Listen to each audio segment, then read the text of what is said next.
Recently 2-3 महीने की बात होगी, आईटीबीपी ने सब इंस्पेक्टर हिंदी ट्रांसलेटर का एक नोटिस निकाला था। अब इन्होंने निकाल दिया इंस्पेक्टर हिंदी ट्रांसलेटर का। तो दोनों में अंतर ये है कि आप मान सकते हो जो सब इंस्पेक्टर एसआई का था उसमें सेम एलिजिबिलिटी है, यहाँ पे भी सेम एलिजिबिलिटी है, तो उसको आप मान सकते हो जीएचटी, और जो इंस्पेक्टर है इसको आप मान सकते हो सीनियर हिंदी ट्रांसलेटर, क्योंकि यहाँ पे ग्रेड पे सेम उसी की तरह है। जो एसआई का था वो लेवल 6 में था, और ये इंस्पेक्टर का है तो यहाँ पे लेवल 7 की पोस्ट है, और 44,900 से आपका बेसिक पे बन रहा है। तो बहुत ही अच्छी अपॉर्चुनिटीज़ मैं कहूँगा यहाँ पे आ रही है आपके पास। इसके बाद आगे चलते हैं तो वैकेंसीज का देखिए, टोटल 15 वैकेंसी इन्होंने बताई हुई है। 15 में से 13 लड़कों के लिए हैं, 2 लड़कियों के लिए हैं। इनमें भी कैटेगरी वाइज अपना देख लेना आप, आपकी कैटेगरी में कितनी वैकेंसी है। आगे चलते हैं तो यहाँ पे कहते हैं vacancies are tentative and may increase और डिक्रीज। तो ये चीज़ें तो हर रिक्रूटमेंट में लागू होती हैं, और 10% ये कह रहे हैं एक्स सर्विस मैन को दी गई हैं। चलो भाई, बहुत अच्छी बात है। अब आगे चलते हैं, यहाँ पे कह रहे हैं हमने 2015 में भी एक नोटिस निकाला भाई, और वो एग्ज़ाम जो है कैंसिल कर दिया गया था। अब जो रोल नंबर है उनको ऑनलाइन दोबारा अप्लाई करने पड़ेंगे। अगर वो ओवर एज हो गए हैं तो एज उनकी 2015 के हिसाब से ही मानी जाएगी। तो ये लगभग 180-90 कैंडिडेट्स हैं, तो ऑलरेडी आपके कंपटीशन में है। लेकिन ज़रूरी नहीं है कि सारे बंदे अप्लाई करेंगे, हो सकता है इनमें से कुछ की जॉब लग गई होगी, और हो सकता है कुछ अप्लाई ना करना चाहते हो, तो सबकी लाइफ अलग अलग चल रही होगी, कुछ नहीं कह सकते। खैर आगे बढ़ते हैं एलिजिबिलिटी कंडीशंस पे। तो एलिजिबिलिटी यहाँ पे देखिए, इंस्पेक्टर हिंदी ट्रांसलेटर के लिए 30 साल तक की आपकी एज होनी चाहिए। प्लस में हर कैटेगरी में वैकेंसी है, तो आपको हर कैटेगरी के अनुसार आपका एज रिलैक्सेशन मिलेगा। जैसा कि ओबीसी में 3 साल का होता है, SC ST के लिए 5 साल का होता है, और PWD के लिए 10 साल का रिलैक्सेशन होता है। बाकी एक्स सर्विस मैन का अपना देख लेना। तो आगे कहते हैं minimum educational and other essential qualification. तो यहाँ पे कहते हैं अगर MA हिंदी से है या फिर इंग्लिश से है, तो देखो हिंदी से है तो हिंदी और इंग्लिश दोनों आपके कंपलसरी सब्जेक्ट होने चाहिए, या इलेक्टिव सब्जेक्ट, और as the medium of examination at the degree level. तो ये भी ठीक है भाई। आगे फिर कहते हैं कि इनमें से अगर किसी और सब्जेक्ट में है तो भी आपका सिर्फ ऐसे ही होना चाहिए अपना ग्रेजुएशन में।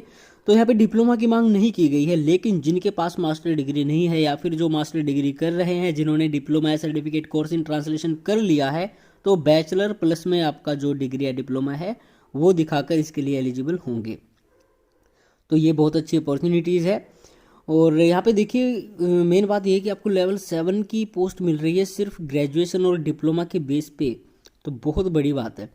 आगे फिर कहते हैं applications from candidates will be accepted only online mode. तो ये सारी चीज़ें फॉर्मेलिटीज़ है। आगे चलते हैं तो ये कहते हैं selection process will consist of height bar, physical standard test, उसके बाद रिटन एग्जामिनेशन, फिर इंटरव्यू भी होगा। कमाल है। उसके बाद वेरिफिकेशन होगी, फिर आपका मेडिकल एग्जाम होगा, फिर रिव्यू मेडिकल एग्जाम होगा। तो यहाँ पे मेडिकल, आपकी फिजिकल फिटनेस, इस तरह की चीज़ों पे बहुत ध्यान दिया गया है। एग्जाम तो होना ही है, तो ये ठीक है। रिटन एग्जाम होगा, मेन एग्जाम नहीं होगा, उसके बाद में सीधा इंटरव्यू होगा।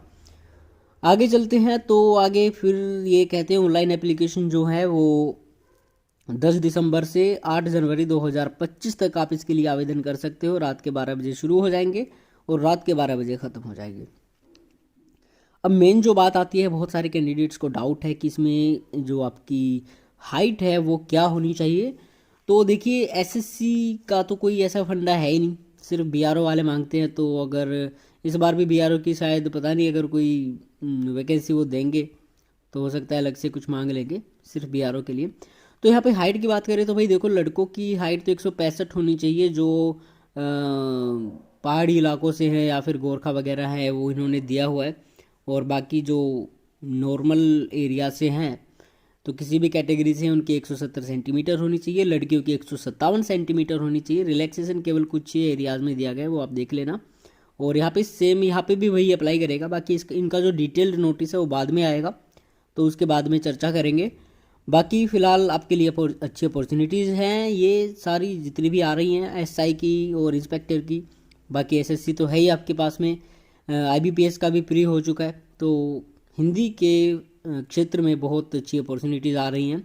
हो सकता है आने वाले टाइम में और भी कई सारे लेके आए। इस वर्ष आपका आरआरबी का भी आएगा, जीएचटी का इस महीने ही आ सकता है। बाकी और भी कई सारे रिक्रूटमेंट आनी है, उन पर बाद में किसी और वीडियो में चर्चा करेंगे।